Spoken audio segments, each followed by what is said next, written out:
তো বস, এখন কথা হবে রেট্রো ছবিটা নিয়ে। কেমন লাগলো কার্তিক সাব্রাজের রেট্রো? সূর্যার কি কামব্যাক হবে এই ছবিটা দিয়ে? এই ছবিটা কি একটা ভালো ছবি? বক্স অফিসে কি এই ছবিটা টিকে খেলবে? জানবো আমরা এই ভিডিওতে।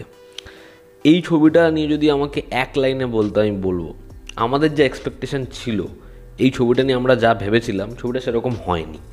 এই ছবিটা আদ্যপ্রান্তরা ভালো ছবি নয়, এটা বলতে কোনো সমস্যা নেই, কিন্তু এই ছবিটাকে একটা খারাপ ছবি বলে দাগিয়ে দিতে আমি পারবো না। তার কারণ এই ছবির ফার্স্ট হাফে এমন অনেক জিনিসপত্র রয়েছে যেগুলো কিন্তু মজাদার, এবং সেটা কিন্তু খুব ভালো ফিল্মের ক্ষেত্রে দেখা যায়, এরকম মেকিং, এরকম স্টাইলাইজেশন। কিন্তু ছবির মধ্যে ভীষণ সমস্যাও আছে। গল্পটা আমি একটু করে বলছি। এখানে সূর্যার যে ক্যারেক্টার, সে না ছোটোবেলা থেকে হাসে না। এবার তার জীবনে হাসি নেই কেন? তার বাবা জজু জর্জ, সে ছেলের ওপরে কী চাপাচ্ছে একটা সম্পর্ক রুক্মিণীর সাথে, এবং আলটিমেটলি সেটা কোথায় নিয়ে যাবে এই ক্যারেক্টারটাকে। এর থেকে বেশি জানতে হলে আপনাকে নিকটবর্তী সিনেমা হলে কি ছবিটা দেখতে হবে। ছবির পজিটিভ দিক, নেগেটিভ দিক, আমার কাছে ছবির জন্য কিছু পজিটিভ দিক রয়েছে এবং বেশ কিছু নেগেটিভ দিকও রয়েছে। ছবির প্রথম যেটা পজিটিভ দিক, এই ছবিটা টেকনিক্যালি একটা খুব ভালো ছবি। যারা সিনেমার ফ্যান, কার্তিক সাব্রাজের ফ্যান, যারা ফিল্ম মেকিং করছে, তারা এই ছবিটা দেখলে অনেক কিছু শিখবে। ছবিতে একটা ওয়ান টেক শট রয়েছে, যেটা নিয়ে সূর্যা কথা বলেছিল। ওই ওয়ান টেক শটটা দেখবার মতো। মানে সেখানে একটা বিয়েবাড়ির মধ্যে ফাইট সিকোয়েন্স হচ্ছে এবং এক ঘর থেকে আরেক ঘরে যাচ্ছে, গ্যাস, স্টোভ, হাঁড়ি, কড়াই ছুঁড়ে মারছে, এবং সেই শটটা যখন দোতলা থেকে তিনতলায় যায়, ওই জায়গাটা জাস্ট টেরিফিক। এবং শটটা যেভাবে এন্ড হয়, গোটা ছবিতে যেরকমভাবে সিকোয়েন্স থেকে অন্য সিকোয়েন্স প্যাচ করা হয়েছে, দেখবার মতো। ছবির সাউন্ডের কাজ দেখো, সাউন্ড কোথায় কোথায় ধপ করে বন্ধ করছে, কোথায় অ্যাম্বিয়েন্সটা ব্যবহার করছে, ফলি ব্যবহার করছে, কীভাবে ব্যাকগ্রাউন্ড স্কোর ইউজ করেছে। এবং এরকম এনার্জেটিক ট্র্যাক, এরকম ব্যাকগ্রাউন্ড স্কোর তোমাকে মস্তে দিয়ে দেবে। তো ছবিটা টেকনিক্যালি খুব ভালো ছবি। সেকেন্ড হাফে সেখানেও সমস্যা হয়। ছবির দ্বিতীয় পজিটিভ দিক হচ্ছে পারফর্মাররা। এমন বহু ছবি হয়েছে যেখানে ছবিটা ভালো নয়, কিন্তু সূর্যা দারুণ পারফরমেন্স দিয়েছে। এই ছবিটার ক্ষেত্রেও তাই। সূর্যার লুকস বলি, তার ডেডিকেশন বলি, তার এই যে ট্রান্সফর্ম হওয়া, ফাটিয়ে লেগেছে। সূর্যাকে ওই ফ্রেঞ্চ কাটে যেরকম দেখতে লেগেছে অ্যাকশন সিনে, এবং ছবিতে ইমোশনাল জায়গাগুলো তার কাজ দেখো। ছবিতে জজু জর্জ বলি, বা এখানে ছোট জায়গায় প্রকাশ রাজ বলি, বা এখানে ওই সার্কাসের যে লোকটা তাকে বলি, প্রত্যেকের পারফরমেন্স এখানে বেশ ভালো। তবে আমি অবাক হয়েছি এখানে পূজা হেগড়ের পারফরমেন্স দেখে। সত্যি পূজা হেগড়ে ভালো কাজ করেছে। তো ছবিতে পারফরমেন্স যাদের আছে সেটা তোমাকে মস্তি দেবে, এবং ছবিতে সারপ্রাইজ এলিমেন্টস আছে। সেটা কি, কেন আমি বলবো না, ছবি দেখো তোমরা। এই ছবির যে স্ক্রিন প্লেটা, সেটা ফার্স্ট হাফে অনেক টাইট, এবং সেখানে অনেক কিছু হচ্ছে। ছবির গল্পের লাইনটা ঘিরে অনেকগুলো সাবপ্লট রয়েছে, এবং ক্যারেক্টার না অনেক কিছু করছে। তো যখন তুমি দেখবে, তুমি যদি এই পরিচালকের জাগামি থান্দিরাম দেখে থাকো, তুমি ওরকমভাবে লিঙ্ক করতে পারবে যে হ্যাঁ, ওরকমই ফার্স্ট হাফটা, যে সেখানে কোনো কিছুতে খুব বেশি সময় দেওয়া হয়নি, কিন্তু সেটা এঙ্গেজিং। ঠিক আছে, প্রায় 3.5 ঘন্টার ছবি এটা, কিন্তু ফার্স্ট হাফটা যথেষ্ট টানটান, এবং গল্পের মধ্যে একটা জোয়ার আছে, একটা আর্ক রয়েছে, যেটা ভালোই লাগছিলো আমার। এবং সেখানে অনেক আশা দেওয়া হয় যে যারা কার্তিক সাব্রাজের অডিয়েন্স, তারা জানে তার ছবিতে যেরকমভাবে লাইটিং হয়, যেরকমভাবে কালার প্যালেট হয়, যেরকম ক্যারেক্টার কস্টিউম পরে, এই ছবিটায় সেটা অভাবনীয়। মানে ছবির মধ্যে আমি পার্টিকুলার কয়েকটা জায়গা মানে বলতে পারলে খুব ভালো হতো। সেই দৃশ্যগুলোকে না অদ্ভুতভাবেই দেখিয়েছে। সেখানে কালার, লাইটিং দেখতে একদম অন্যরকম লাগছে।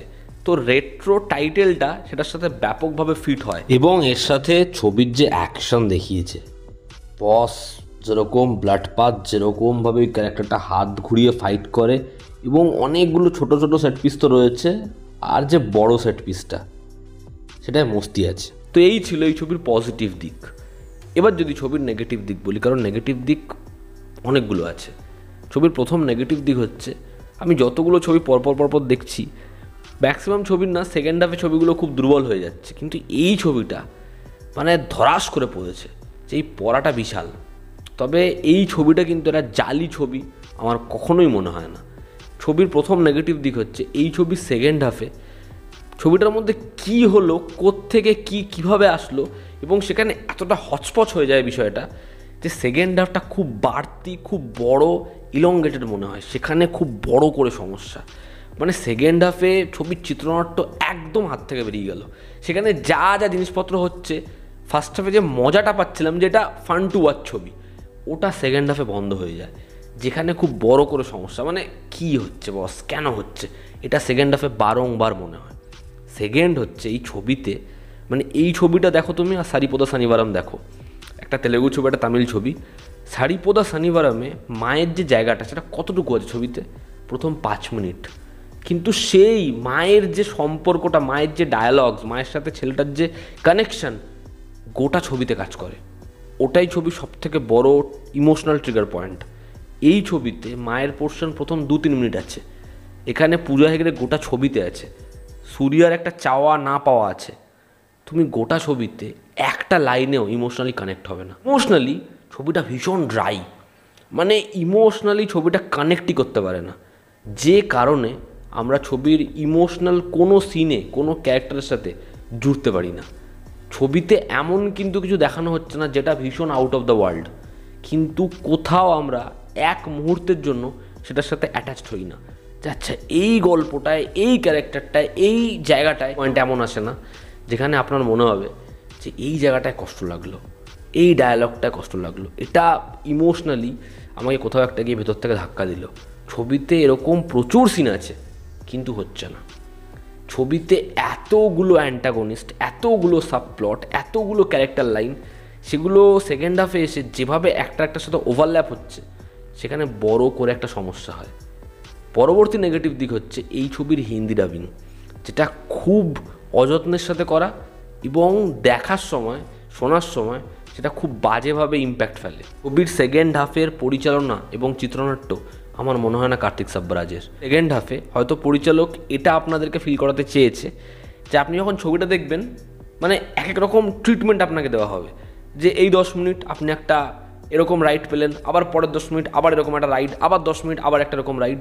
কিন্তু ওটা এতটাই ব্রিদিং স্পেসের অভাব ঘটিয়েছে যে আপনার মনে হবে যে কি হচ্ছে, মানে আমি এরকম একটা জিনিস দেখলাম তারপরে আবার এরকম, ওই জায়গাগুলো খুব কনফিউজিং স্ক্রিন প্লের পরিচয় দেয়। ওভারঅল রেট্রো ছবিটার মধ্যে কার্তিক সাব্বারাজ অনেক কিছু করতে চেয়েছিল এবং সূর্যা সে নিজের 200% দিয়েছে।